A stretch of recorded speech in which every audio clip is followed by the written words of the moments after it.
আচ্ছা, আপনাদের কল্পনা শক্তিটা কিরকম দেখাই যাক না। কিছুক্ষণের জন্য দু চোখ বন্ধ করুন। ভাবুন যে আপনি সোজা চলে গেছেন কালিম্পং ডিস্ট্রিক্টের গরুবাঁধান নামের একটি পাহাড়ি গ্রামে। পাশে বয়ে চলেছে চেল নদী, সামনে পাহাড়, কানে ভেসে আসছে কখনো রবীন্দ্রসঙ্গীত তো কখনো এআর রহমান, কখনো বাংলা ব্যান্ড আর কখনো লালন ফকিরের গান। কি গায়ে কাটা দিচ্ছে তো? মন পাখি দূরে যায় গে, রাত শেষে আলোয় যাইছে। নমস্কার বন্ধুরা, আমার নাম প্রমিত প্রতিম ঘোষ। আজকের এই তরুণদের জন্য অনুষ্ঠানে আমাদের আড্ডার বিষয় পাহাড় এবং গানের একটি অদ্ভুত মিশ্রণ, মাউন্টেন মিউজিক ফেস্টিভ্যাল।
मेरी मंजिल कहाँ क्या तुझे पता। সুর ভরা পাকদণ্ডিতে আজ আমার গান অভিযান, স্বরলিপি লেখে এই নদী, সুর দেয় আখির কলতান।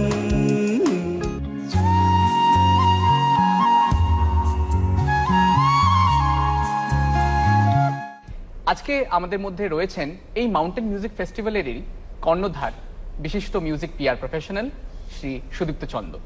নমস্কার। শুধু তাই নয়, আমরা আমাদের মধ্যে পেয়েছি এমন কিছু বিশিষ্ট শিল্পীদের যাদের দেখা গেছে এই মাউন্টেন মিউজিক ফেস্টিভ্যালের বিভিন্ন সিজনে। আলাপ করিয়ে দিই, রয়েছেন বিশিষ্ট গায়িকা চন্দ্রিমা ভট্টাচার্য, রয়েছেন গায়ক এবং গিটারিস্ট নীলাঞ্জন সাহা, আর রয়েছেন ভায়োলিন বাদক সৌরজ্যোতি চ্যাটার্জি। তবে আসুন শুরু করা যাক আজকের আড্ডা গান নিয়ে, পাহাড় নিয়ে, আর কিছু স্বপ্ন নিয়ে যা আজকের তরুণ প্রজন্মকে জাগিয়ে রাখে। তো প্রথম প্রশ্ন তোমাকেই করছি সুদীপ্তদা, সেটা হলো যে এই যে মাউন্টেন মিউজিক ফেস্টিভ্যাল, এর যে ভাবনাটা, এটা কোথায় থেকে তুমি পেলে, একটু যদি আমাদেরকে বলো। হ্যাঁ, মানে ছোটবেলা থেকেই যেটা হচ্ছে যে পাহাড় আমার খুব প্রিয়, পাহাড় ঘুরতে যাওয়ার ইচ্ছা।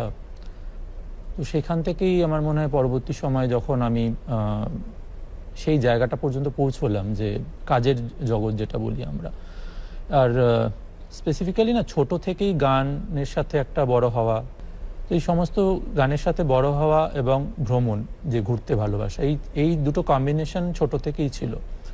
এবং আমি যখন স্কুলে পড়ি মিত্র ইনস্টিটিউশন ভবানীপুরে, তখন থেকেই কিন্তু আমার একটু অন্যরকম কিছু জিনিসের প্রতি কাজ করার ইচ্ছা আমার বরাবর ছিল, যে সেগুলো কিছু কিছু স্কুলে সরস্বতী পুজোর সময়ও করেছি, কখনো হয়তো গ্রামফোন রেকর্ডস কভারের এক্সিবিশন, ফিল্ম পোস্টার এক্সিবিশন। তো এই যে ভালো লাগাটা গ্রো করে, এবং সাংবাদিকতায় যখন আসি, একটি ইংরেজি দৈনিকে মিউজিক নিয়েই আমার লেখার জায়গা ছিল, পপুলার মিউজিক। তারপরে সেখানে কাজ করার পরে একটা সার্টেন টাইমে মনে হলো যে আমি জনসংযোগে আসি, এবং জনসংযোগেরও আমি একটা স্পেসিফিক বিষয় বেছে নিই, সেটা মিউজিক। এবং ভারতবর্ষে মিউজিক পিআর বলতে আমি একটা ব্র্যান্ড ক্রিয়েট করতে চেয়েছিলাম, যেটা আমার সংস্থা দ্য ড্রিমার্সের। তো সেখান থেকে আমার মনে হলো যে ঠিক আছে, মিউজিক পিআর তো করছি, সকল বিভিন্ন শিল্পীদের সাথে কাজ করছি, মিউজিক ইভেন্টস হচ্ছে, এমন একটা কিছু নিজে ক্রিয়েট করা উচিত যেটা আমার ব্র্যান্ডের সাথে যাবে। যেটা আমার কথা বলবে বা একটা আইডেন্টিটি ক্রিয়েট হবে একটা মানুষের বা একটা সংস্থার, তখন মনে হলো যে না, তাহলে এরকম একটা যদি ডেস্টিনেশন ইভেন্ট ভাবা যায় যেটা পাহাড়ে হবে, এবং সেই সূত্র ধরেই mountain music festival planned. Actually আমাদের দেশে যে পাহাড়ে সঙ্গীত হয় না বা অনুষ্ঠান হয় না এমন নয়। যেমন একটা নাগাল্যান্ডের খুব popular festival hornbill music festival, এবং মানালিতেও হয়, দার্জিলিংও একটা ফেস্টিভ্যাল হয় ওদের রক ব্যান্ড। বাট এগুলো না টিপিক্যাল হয় লোকাল আর্ট অ্যান্ড কালচারটাকেই ওরা কেটার করে। কিন্তু আমি যেটা ভাবছিলাম যে মিউজিক যে একটা ওপেননেস, যে সেখানে কোনো বাউন্ডারি থাকবে না, যে কোনো ল্যাঙ্গুয়েজ, যে কোনো জনরা মানুষ পারফর্ম করতে পারবে, তো সেই রকম কোনো ফেস্টিভ্যাল নেই। তো প্রত্যেকটি জায়গাতেই যে ফেস্টিভ্যালসগুলো হতো, হয় রক ফেস্টিভ্যাল হয়, সেখানে কিন্তু ব্যান্ডের মিউজিক ওই জনরাটা, সেখানে কিন্তু কেউ রবীন্দ্রনাথের গান গাইতে পারেন না, সেখানে কেউ আর ডি বর্মনের গান করতে পারেন না বা কিশোর কুমারের গান করতে পারেন না। আমি যেটা করলাম যে না, এখানে এমন একটা প্ল্যান, আমি এমন একটা মঞ্চ তৈরি করব যেখানে রাগ সঙ্গীত পারফর্ম হতে পারবে, যেখানে কেউ পপ জ্যাজ পারফর্ম করতে পারবে, এবং সেখানে কেউ আমাদের যে ফোক, সেটা ফোক ওয়ার্ল্ড ফোকের যে কোনো পার্ট হতে পারে, আমাদের দেশীয় ফোক হতে পারে। তো একটা মিশেল, যেটা সঙ্গীত বলতে যে একটা ওয়াইড যে তার একটা বিস্তার, সেইটাকে আমরা সেলিব্রেট করি, এবং সেটা সেলিব্রেট করি পাহাড়ে। এবং তার অ্যাম্বিয়েন্স, একটা অডিটোরিয়ামে বসে পারফর্ম করা, যে যন্ত্রী বা যারাই পারফর্ম করতে যান তাদের যে অভিজ্ঞতা, একটা প্রকৃতির কোলে পুরোটাই সারাউন্ডেড বাই মাউন্টেন্স, একটা সবুজ ঘাসের গালিচা বেছানো উপত্যকা, তার উপরে যখন অনুষ্ঠান হয়। এবং আমাদের কনসেপ্টটা কিন্তু কোনো স্পেসিফিক জায়গা নয়, আমরা কিন্তু এটা টাইম টু টাইম বিভিন্ন বছরে এটা আমরা কিন্তু নানা রকম পাহাড়ের নানা রকম জায়গাতে আমরা গেছি। আমরা শুরু করেছিলাম আগমলোক বলে একটি জায়গাতে, এটা ইস্ট সিকিমে। তারপরের বছরটা হয় দাওয়াই পানি, এটি দার্জিলিং একটি গ্রাম। এবং লাস্ট যে সিজনটা 3 যেটা আমরা করি, সেটা আমরা গরুবাথানে করি, চেল নদীর পাড়ে, যেটার কথা তুমি বলছিলে সেখানে। তো এইভাবেই কিন্তু এটা আসে, এবং আমরা একদল মিউজিশিয়ানস যাই, ওখানকার মিউজিশিয়ান যারা লোকাল তারা জয়েন করেন, এবং খুব একটা হই হই করে একটা মিউজিক নিয়ে 4-5টা দিন কাটানো। আমরা সারাটা বছর না অপেক্ষা করে বসে থাকি যে আবার এই বছরের মাউন্টেন মিউজিক ফেস্টিভ্যালটা আসবে, এবং সেখানে আর্টিস্ট সিলেকশন থেকে শুরু করে মানে একসাথে মিউজিক করা, মিউজিক উদযাপন করা এবং গানকে উদযাপন করা নিজেদের জীবনে, সেইটা নিয়ে কিন্তু আমরা এই মাউন্টেন মিউজিক ফেস্টিভ্যালটাকে সেলিব্রেট করি। অপূর্ব অপূর্ব, জেনে খুব ভালো লাগলো যে এরকমও কিছু ইনিশিয়েটিভ সঙ্গীতের জগতে আমরা দেখতে পাচ্ছি। চন্দ্রিমাদি, তোমাকে জিজ্ঞেস করব, তুমি ফার্স্ট সিজনে পারফর্ম করেছিলে মাউন্টেন মিউজিক ফেস্টিভ্যালে, অবশ্যই তোমার ব্যাপারেও আমরা জানতে চাইবো তোমার গান গাওয়া কোথা থেকে শুরু, কিভাবে শুরু, এবং অবশ্যই MMF এ পারফর্ম করার তোমার অভিজ্ঞতা একটু যদি আমাদেরকে বলো। পারফর্ম করার অভিজ্ঞতা তো ডেফিনেটলি খুব সুন্দর। তার আগে বলি যে আমিও কিন্তু পাহাড়েরই মানুষ। আচ্ছা, আমি আসামের লোক, জন্ম থেকে বড় হওয়া আমার আসামে। তো আমি এই পাহাড়ি পরিবেশে বড় হওয়াটা আমার কাছে মানে সাংঘাতিক রকমের একটা প্যাশনের জায়গা, ভীষণ ভালোবাসার জায়গা। তো এই জন্য অবভিয়াসলি আমি পাহাড় ভালোবাসবো, এটাই অবভিয়াস।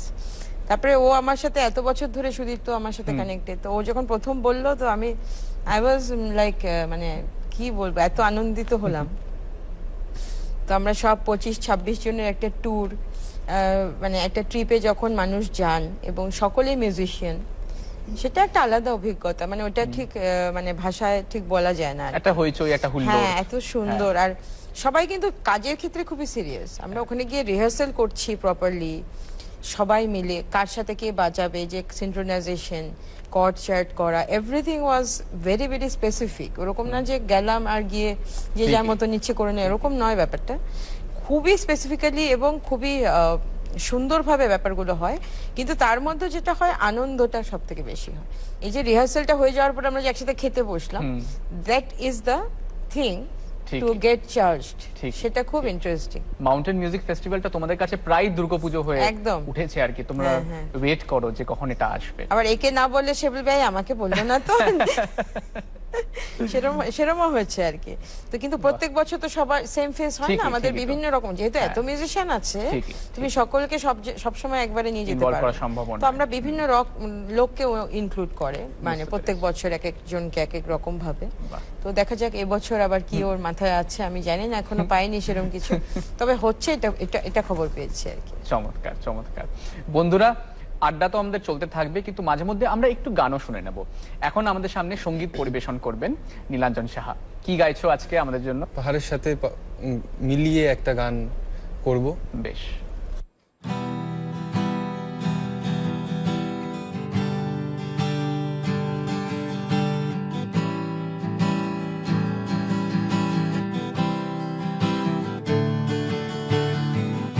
এতটা পথ পেরিয়ে এসেছি তবু দুজনে, যেন হয়ে গেছি আরো অচেনা অচেনা। স্বপ্নেরা তবু খুঁজে যায় জীবনের শেষ সীমানায়, আছে কি রাখা বাঁচার ঠিকানা ঠিকানা। আরো একবার চলো ফিরে যাই, পাহাড়ের ওই বুকেতে দাঁড়াই, আকাশের হাত ছানিতে সারা দিই কি হবে না ভেবে। আরো একবার হাতটা ছুঁয়ে দেখ, আজও আমাদের ইচ্ছেগুলো এক। আমি জানি তুই আবার হারাবি নিজেকে নিজেকে। আরো একবার রাজি আমি রাজি ঝুঁকি নিতে, তোর চোখে উঁকি দিতে সম্মোহনের আমন্ত্রণে। ইয়ে আরো একবার রাজি আমি রাজি ঝুঁকি নিতে, তোর চোখে উঁকি দিতে সম্মোহনের আমন্ত্রণে। বেশি কথা থাক বলো না, থেকে শেখা গেছে চলো না, পরিবর্তন এলো না তবু মনে। ইয়ে স্বপ্নেরা তবু খুঁজে যায় জীবনের শেষ সীমানায়, আছে কি রাখা বাঁচার ঠিকানা ঠিকানা। আরো একবার চলো ফিরে যাই, পাহাড়ের ওই বুকেতে দাঁড়াই, আকাশের হাত ছানিতে সারা দিই কি হবে না ভেবে। আরো একবার হাতটা ছুঁয়ে দেখ, আজও আমাদের ইচ্ছেগুলো এক। আমি জানি তুই আবার হারাবি নিজেকে নিজেকে। ও ও ও হে হু হু হু হু।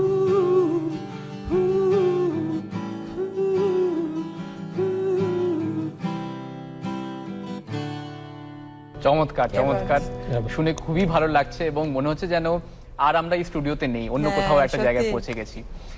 তো নীলাঞ্জন, তোমাকেই জিজ্ঞেস করি আবার যে তুমি সেকেন্ড সিজনে পারফর্ম করেছিলে এমএমএফ এর, তোমার ব্যাপারে একটু জানতে চাইবো। গান গাওয়া, গিটার বাজানো কখন শুরু করলে, কিভাবে তার শুরু হলো, তোমার অভিজ্ঞতার ব্যাপারে একটু যদি আমাদেরকে বলো। আমার গান বাজনা শুরু হয়েছিল স্কুল লাইফ থেকে আর কি। আমি ক্লাস 7-এ পড়তে গিটার শেখা শুরু করি এবং তারপরে স্কুলে বেঞ্চ বাজিয়ে বন্ধুদের সাথে গান বাজনা যেরকমটা হয় আর কি। তো তারপরে আস্তে আস্তে বন্ধুরা খুব অ্যাপ্রিসিয়েট করতো, তো সেখান থেকে শুরু। তারপরে মিউজিকটা যে প্রফেশনালি করার চেষ্টা করব সেই ভাবনাটা অনেক পরে এসেছে। তারপরে এখন তো সুদীপ্তদার হাত ধরে অনেক জায়গায় কাজ করেছি, অনেক জায়গায় পারফর্ম করার সুযোগ পেয়েছি, তো এইভাবে চলছে আর কি। সুদীপ্ত দা, তোমার কাছে আবার ফিরে আসছি। আমরা এক জায়গায় যখন মাউন্টেন মিউজিক ফেস্টিভ্যাল নিয়ে কথা বলছি, তখন কোথাও না কোথাও কলকাতা স্ট্রিট মিউজিক ফেস্টিভ্যাল নিয়েও আমাদেরকে একটু বলতে হয়। তো এই যে তোমাদের এইটা যে প্রচেষ্টা, এটার ব্যাপারে একটু শুনে নেব। হ্যাঁ, আসলে কলকাতা স্ট্রিট মিউজিক ফেস্টিভ্যালটাও আর একটা মানে ওই বলতে গেলে যেটা হচ্ছে পাগলা মোড়ার একখানা অঙ্গ আর কি। তো পাহাড়ের সাথে মনে হয়েছিল যখন যেহেতু ওটা পাহাড়ে হয়, তো তখন মনে হয়েছিল যে কলকাতাতে একটা স্ট্রিট মিউজিশিয়ানস যারা আছেন তাদের নিয়ে একটা অনুষ্ঠান করব, এবং কলকাতাতে ইয়াংস্টার্স যারা স্ট্রিট মিউজিশিয়ানস সেটা আস্তে আস্তে গ্রো করছিল, মানে আমাদের যে সিটি এরিয়াতে আর কি। আমরা এটা শুরু করি কলকাতায় স্ট্রিট মিউজিক ফেস্টিভ্যাল, এবং যাদের মূলত মঞ্চটাই হচ্ছে রাস্তা। এবং এই কনসেপ্টটা আমরা করি যে যারা সিটি বাস্কার্স, যারা বাস্কিং যেটা আমরা বলি, তাদের সাথে আমাদের যে ট্র্যাডিশনালি যারা রাস্তায় পারফর্ম করেন, যেমন যারা ব্যান্ড পার্টি, যাদের মূলত আমরা রাস্তাতেই পারফর্ম করতে দেখি, বা যারা পটের গান করেন তারা কিন্তু রাস্তাতেই এই সমস্ত করেন এইগুলো, বা যারা বহুরূপী সংসেজে সেজে করেন। তো আমরা করলাম যে ট্র্যাডিশনের সাথে এখনকার যে ট্রেন্ড শহুরে ব্যাপারটাকে, কারণ এখন যারা শহরে তাদেরও জানা উচিত আমাদেরও অতীতটা, পাস্টটা, যেটাও কিন্তু স্ট্রিটেই পারফর্ম হয়েছে। ইভেন এই যে মাধুকরী করেন যারা, যেটা আমরা বলি যেটা বাস্কিং, যেটা যারা প্রভাতী গান গাইতেন, হরিনাম সংকীর্তন করতেন, তো এরা this are all part of street and basically তাদের মিডিয়ামটা কিন্তু মিউজিক। তো সেইখানটাতে আমরা তাদেরকে একটা দিনে উদযাপন করি, সেলিব্রেট করি তাদের যে আর্টিস্ট্রিটাকে, যে এটা সত্যি তো সেলুট করার মতো। তারা এত বছর ধরে তারা আজও সেই প্রথাটাকে, সেই শিল্পটাকে বাঁচিয়ে রেখেছেন প্রজন্মের পর প্রজন্ম ধরে। কত রোজগার হয় ইটস এ ভেরি মানে ডিফিকাল্ট কোয়েশ্চেন, কিন্তু একটা আর্ট ফর্মকে বাঁচিয়ে রাখা প্রজন্মের পর প্রজন্মকে, না হলে তো এটা হারিয়ে যাবে। কিন্তু এটার যদি কোনো পৃষ্ঠপোষকতা না থাকে এবং সেটা যদি মিডিয়া মারফত জনসমক্ষে না আসে, তাহলে সেই অ্যাপ্রিসিয়েশনটা না ভীষণ দরকার পড়ে। এবং সেক্ষেত্রে আমরা শহরের যারা বাঁশিওয়ালা আছে, যারা রাস্তায় বাঁশি বিক্রি করেন, বাঁশি বাজিয়ে বাজিয়ে, পার্ক স্ট্রিটের বাঁশিওয়ালা আছে, রেল স্টেশনে অনেকে আছেন যারা গান করে, আমরা এই সমস্ত এদের মধ্যে যে শিল্পী সত্তা, শিল্পী শুধুমাত্র এই নয় যিনি অর্থের বিনিময়ে মঞ্চে গান করেন বা যার অনুষ্ঠান আমরা টিকিট কেটে দেখতে চাই, হ্যাঁ, এর বাইরেও কিন্তু যারা এই ফর্মেও যারা কাজ করেন, যাদের হয়তো আমরা টিকিট কেটে দেখতে চাই না, আমরা হয়তো একজন বহুরূপী শিল্পীর অনুষ্ঠান টিকিট কেটে দেখতে যাই না, কিন্তু তিনিও একজন শিল্পী। আমরা সেই মঞ্চটাতে তাদেরকে শ্রদ্ধা জানানোর জন্য, এটাও একটা calendar event like the mountain music festival, বছরে একবারই হয়।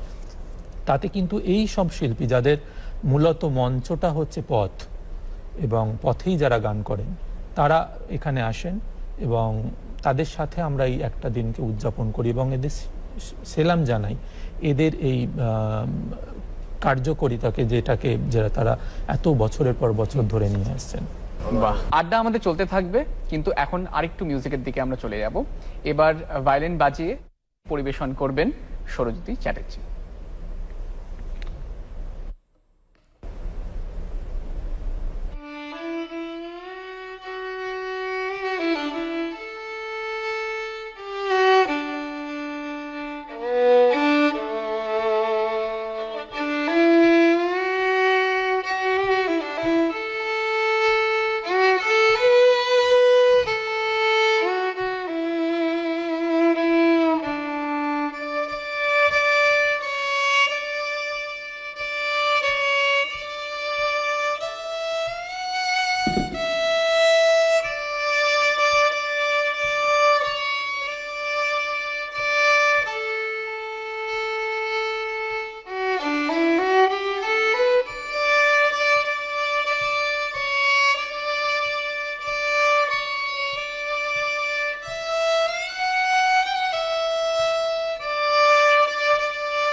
চমৎকার চমৎকার।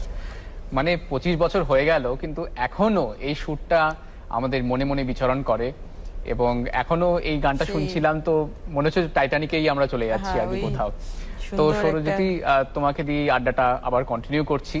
তোমার ব্যাপারে একটু জানতে চাইবো, তোমার ভায়োলিন বাজানো কোথা থেকে শুরু, এবং এমএমএফ এর যে তুমি পারফরমেন্স করেছো তার অভিজ্ঞতা। আমার শেখা শুরু 5 বছর বয়স থেকেই। বাহ। আমার বাবা যেহেতু গিটার বাজাতেন, আচ্ছা, তো ভায়োলিন শেখাতে ঢুকিয়ে দিয়েছিলেন 5 বছর বয়সেই। চমৎকার। তো সেখান থেকে এখনো শিখছি, শেখার তো কোনো শেষ নেই। ঠিকই। আর আমার সাথে সুদীপ্তদার আলাপ স্ট্রিট মিউজিক ফেস্টিভ্যালের থ্রুতেই। মাউন্টেন মিউজিক ফেস্টিভ্যালেও সিজন 2 আর সিজন 3-তে পারফর্ম করেছি। বাহ সেই থেকেই আলাপ সুদীপ্তদার সাথে, বাহ, আর তখন থেকেই চলছে। চমৎকার চমৎকার চমৎকার। সুব্রতদা, আমরা মিউজিক ফেস্টিভ্যাল নিয়ে এত কিছু শুনছি, তো তোমাদের আগামী যে ফেস্টিভ্যালগুলো তার কি পরিকল্পনা একটু জেনে নেবো তোমার কাছ থেকে। হ্যাঁ, এবারে যেহেতু এটা আমি বলছিলাম যে ক্যালেন্ডার ইভেন্ট, এটা বছরে একবারই হয়, দুটো ইভেন্টই আমাদের, কলকাতা স্ট্রিট মিউজিক ফেস্টিভ্যাল এবং মাউন্টেন মিউজিক ফেস্টিভ্যাল। আসলে কি হয় যে একটা অনুষ্ঠান যখন আমরা শুরু করি তখন তাতে কিছু আপগ্রেডেশনও দরকার লাগে। আপগ্রেড না করলে একটা মনোটনি চলে আসে। তো সেক্ষেত্রে এবছরে মনে হচ্ছিল যে এবছরে যখন আমরা ডিসেম্বরে প্ল্যান করেছি যে আমরা করব, তো সেক্ষেত্রে আমরা ভাবছিলাম যে এবছরে আমরা ডেডিকেট করব টোটাল ইভেন্টটাই রবীন্দ্রনাথকে, বেশ, যে যাই গান হবে। এবং আমরা ভাবছিলাম এবং আমরা রেকিও করেছি যে মংপুতে রবীন্দ্রনাথের যে বাড়ি, মানে মংপুতে, তো সেই বাড়িটাই আমরা প্ল্যান করেছিলাম। অ্যাকচুয়ালি আগেও প্ল্যান ছিল কিন্তু মাঝে বন্ধ ছিল করোনার সময় বা কিছু, প্লাস রেনোভেশন হচ্ছিল বাড়িটাতে। তো এখন রিসেন্টলি আমি ভিজিট করে এসেছি, তো আমাদের ইচ্ছা যে ওই বাড়ি ওই ভেন্যুটাতে, ওই ভেন্যুটাতেই রবীন্দ্রনাথের ওপরে অনুষ্ঠান, এবং সেখানে কণ্ঠসঙ্গীত এবং যন্ত্রসঙ্গীত, এবং হয়তো রবীন্দ্র নৃত্যেরও একটা পোর্শন আমরা রাখতে পারি, যেহেতু সঙ্গীত কিন্তু বাদ্য, কণ্ঠসঙ্গীত এবং নৃত্য তিনটে মিলেই সঙ্গীত। তো আমরা যেহেতু সঙ্গীতকে অ্যাজ এ হোল সেলিব্রেট করি, আমাদের কিন্তু প্রথমবার যখন হয়েছিল তাতে কিন্তু ওড়িশি ডান্স ছিল চন্দ্রিমার গানের সাথে একটা ফিউশন মিউজিক করে, এবং সেটাতে নেপালি গানও হয়েছে। এই বছরটা দুজন প্রবাদ প্রতিম রবীন্দ্রসঙ্গীত শিল্পী কণিকা বন্দ্যোপাধ্যায় এবং সুচিত্রা মিত্র দুজনেরই শতবর্ষ। তো সেইটা মাথায় রেখেও আরো ভাবছিলাম যে এটা ওনাদেরকে একটা ট্রিবিউট করা, এবং মাউন্টেন মিউজিক ফেস্টিভ্যালে আর একটা নতুন ফ্লেভার অ্যাড করা, যে টোটালটাই এটা রবীন্দ্রনাথকে নিয়ে অনুষ্ঠান। তাতে আমার মনে হয় একটা অন্য রকম প্রেজেন্টেশন হবে, কারণ রবীন্দ্রনাথের গান অন্যান্য অনুষ্ঠানে আমাদের প্রতিটি সিজনেই ছিল, কিন্তু টোটালটা একটা এক্সক্লুসিভলি রবীন্দ্রনাথকে নিয়ে করাটা আমার মনে হয় এটা একটা অন্য দিক বা অন্য একটা আপগ্রেডেশন বলতে পারবো মাউন্টেন মিউজিক ফেস্টিভ্যাল। বেশ বেশ, শুনে খুবই ভালো লাগলো, এবং আমরা সবাই উৎসাহী থাকলাম এটা দেখার জন্য। তো চন্দ্রিমা দি, সবার গান হলো, এবার তোমার থেকে একটা গান আমরা শুনতে চাইবো। মাউন্টেন বলতে আসলে আমাদের আবার অনেকগুলো প্রজেক্ট একসাথে আমরা করি, সুদীপ্ত আর আমি। সেরকম একটি প্রজেক্ট আমরা করেছিলাম টু পোয়েটস বলে, গুলজার জি অ্যান্ড রবীন্দ্রনাথ ঠাকুরকে নিয়ে। তো গুলজার জি আমাদের দুজনেরই খুব প্রিয় আর কি, মানে স্বপ্নের মানুষ বলতে যা বোঝায়। তো গুলজারের কথা বলতে গিয়ে হঠাৎ মনে পড়লো, এবং পাহাড়ের গান, এই গানটা খুবই একটা প্রাসঙ্গিক বলে আমার মনে হয়, তো সেটা আমি গাইছি। বেশ। दिल ढूंढता है फिर वही फुर्सत के रात दिन, दिल ढूंढता है फिर वही फुर्सत के रात दिन, बैठे रहे तस्वुरे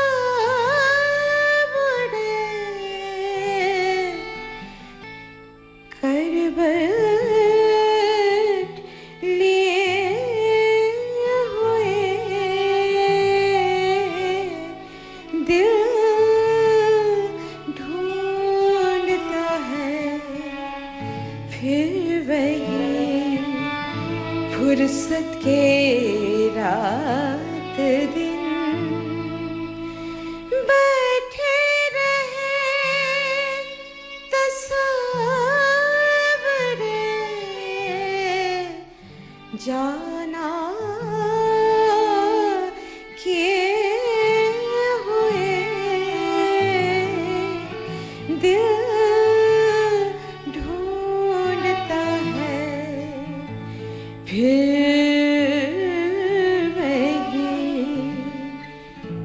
फिरसत के रात दिन। চমৎকার চমৎকার, থ্যাংক ইউ সো মাচ। বন্ধুরা, আমাদের আড্ডা হলো শেষ, কিন্তু ইচ্ছে করছে যেন এক্ষুনি এই চারজনকে কিডন্যাপ করে বেরিয়ে পড়ি দার্জিলিং বা উটির উদ্দেশ্যে। এরকম আরো অনেক আড্ডা, আরো অনেক আলোচনা নিয়ে আপনাদের সামনে ফিরতে থাকবো তরুণদের জন্য এই অনুষ্ঠানে। সতীর্থদা, চন্দ্রিমাদি, সৌরজ্যোতি আর নীলাঞ্জন, তোমাদের সবাইকেই জানাই অনেক অনেক ধন্যবাদ আজকের এই অনুষ্ঠানে আসার জন্য। এবং আমি প্রমিত আপাতত চেয়ে নিচ্ছি বিদায়। ভালো থাকবেন, সুস্থ থাকবেন, নমস্কার।